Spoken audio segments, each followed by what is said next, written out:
Hello everyone, Trophy Wine Hunter. Welcome back to my YouTube channel.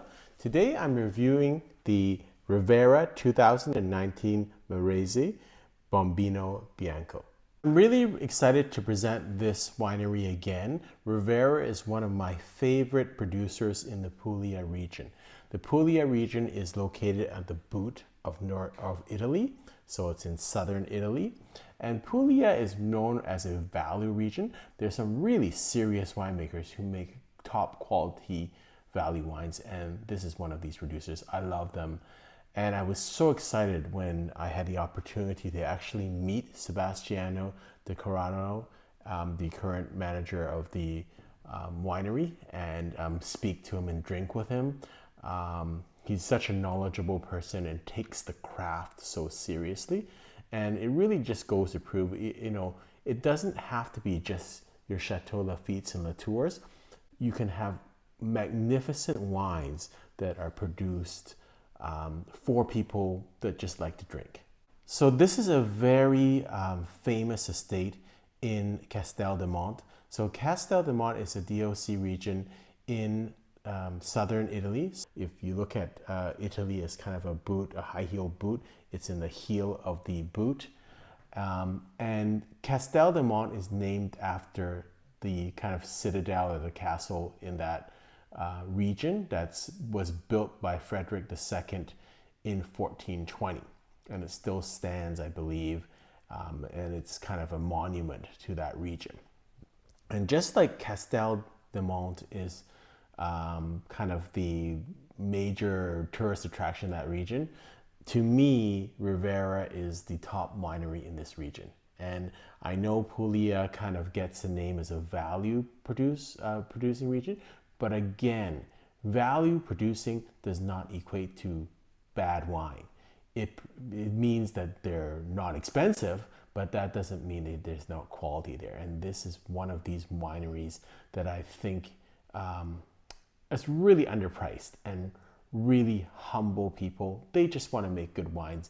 They understand no matter what they do, it's going to be Puglia wines, and they're happy with that. They just make great wines, and they know they're not going to get the price or the respect or the accolades that Bordeaux and Burgundy are going to have, but they continue to do what they're good at, and they make great quality wines. Rivera was founded in around the late 1800s by the Rivera family, and it was purchased by Guiseppe De Corato in 1921. In about 1940, his son Sebastiano De Corato founded Azienda Vinicola Rivera, which is the winery. And then his son Carlo took over management of the winery in the 1980s. And now currently it's run by his two sons, who are Sebastiano and Marco. And I had the pleasure of drinking and speaking with Sebastiano when he visited Vancouver late last year. So what's so special about Castel del Monte, and in particular Rivera? I think it's where the winery is located. It's Adriatic.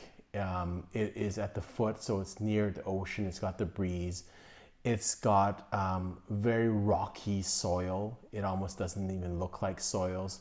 So it's all this, it's kind of the heartland of wine.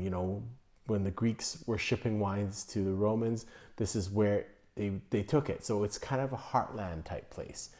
And the growth of grapes, and in particular indigenous grapes to Italy, is so found in here. It's kind of the soul of Italy.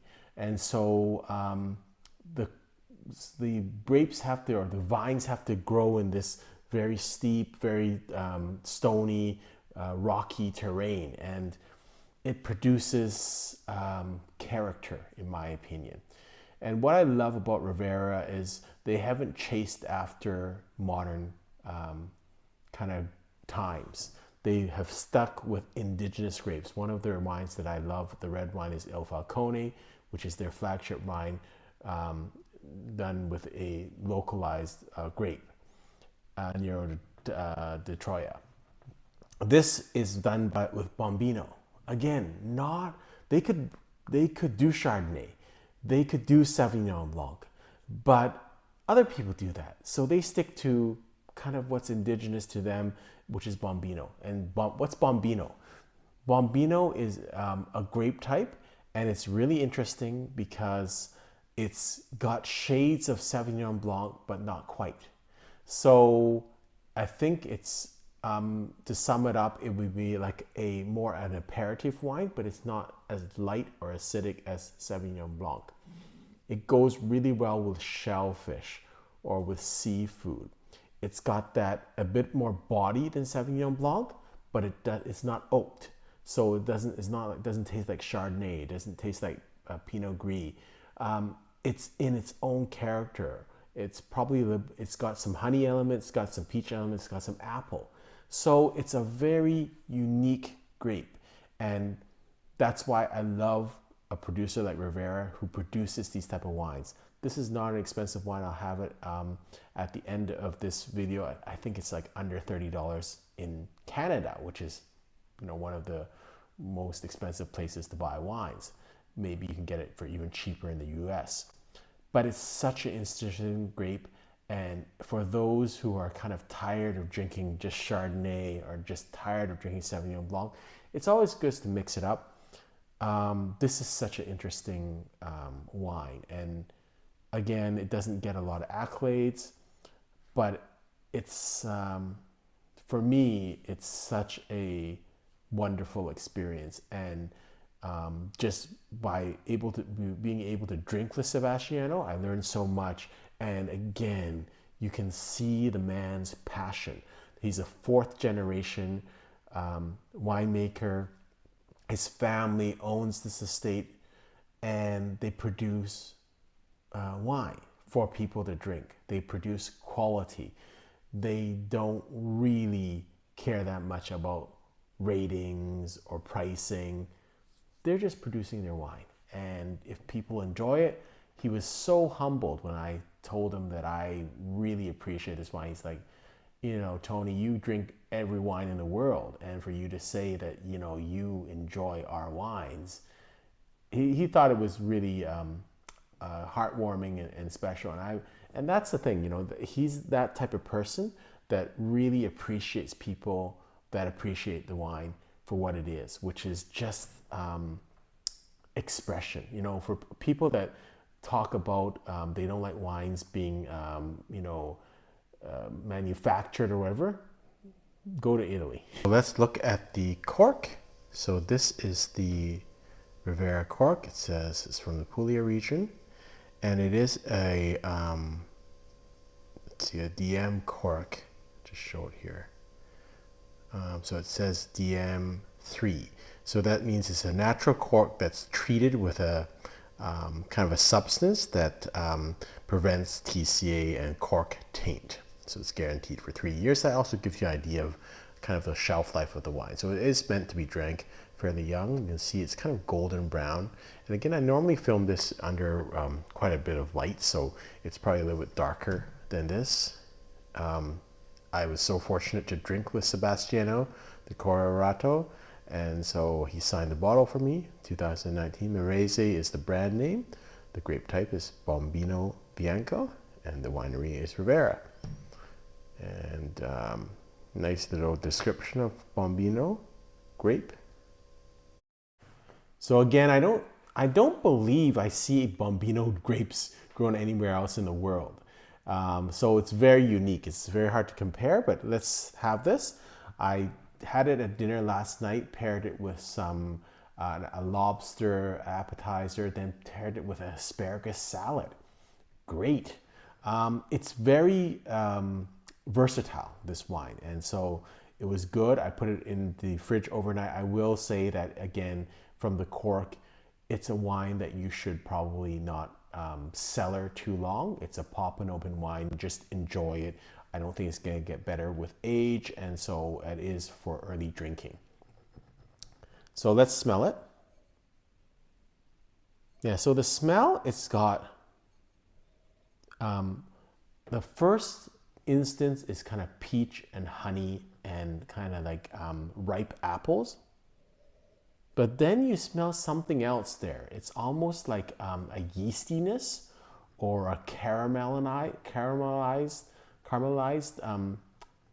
kind of element to it, like caramelized onions kind of, or a brioche.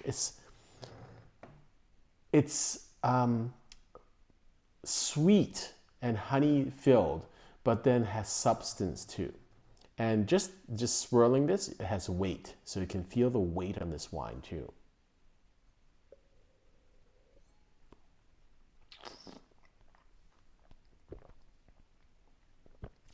On the taste, good intensity of flavors.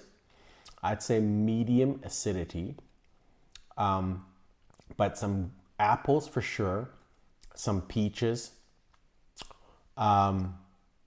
It's very much like Sauvignon Blanc, but not as acidic and more body, a little bit of oiliness. And as you get to the end of this, you get a little bit of a kind of a peel-like or yeasty aftertaste. It's almost like a baked apple pie, the crust, that type of a little bit of charred crust. That's kind of what it tastes like on the aftertaste. But it's a really, I would say a hybrid between a maybe a Sauvignon Blanc and a Viognier. That kind of, if you kind of want to know more like grapes, but it's hard to distinguish that. It's a very interesting grape varietal from my perspective.